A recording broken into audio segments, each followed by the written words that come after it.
RiversEdge West focuses on restoring riparian habitat in the West.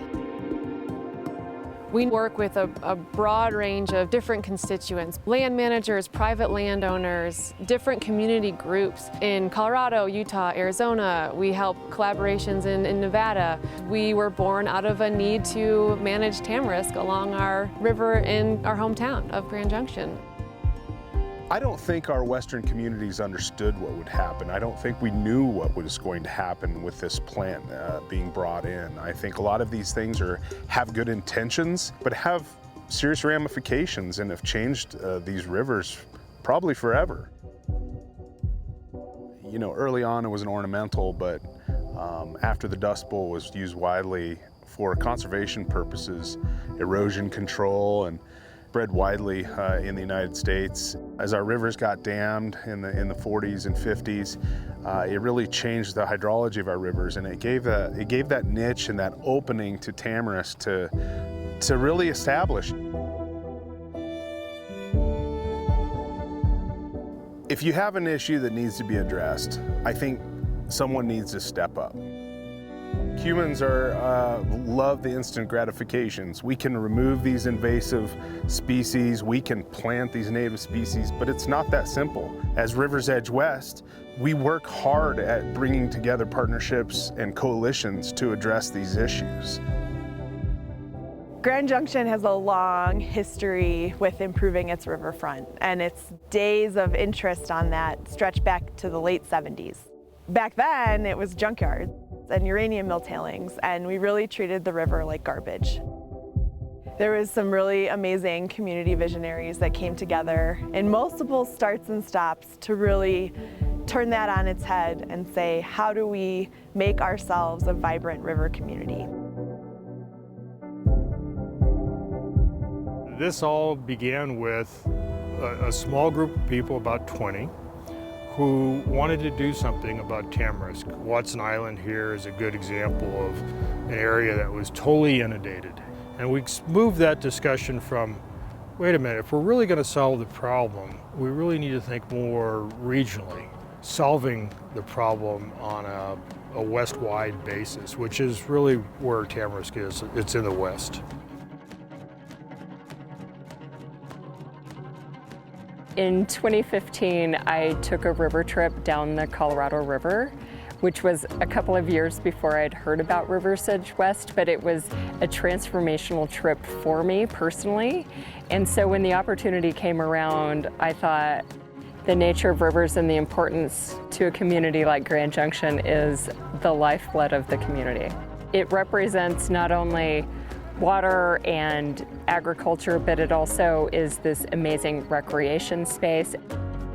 If you look at a river, it crosses jurisdictional boundaries. And when we look at doing restoration work, we need to consider federal, state, county, private landowners. We're talking about tribal lands, and the river's cutting through all of those. So without the appropriate collaboration amongst those different bodies, we really can't be successful for the overall ecosystem.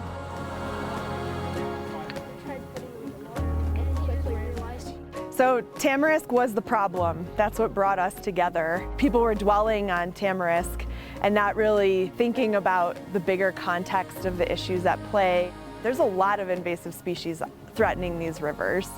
Russian olive, Russian knapweed, leafy spurge, like there's so many, and each state, each watershed has its own suite of challenges. Riparian health really varies across rivers. Each one's different. They each have their own issues. And then with that, the connection that the communities have to that river is also different.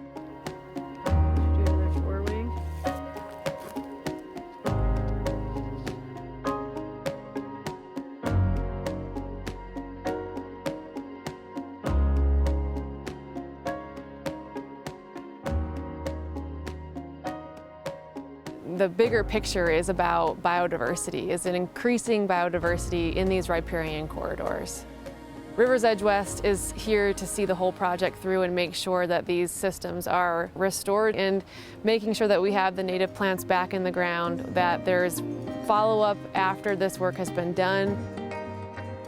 The community really plays a huge role in this. A dedicated group of stewards that understand what challenges these rivers and riparian areas face and help ensure that these places are protected for years to come.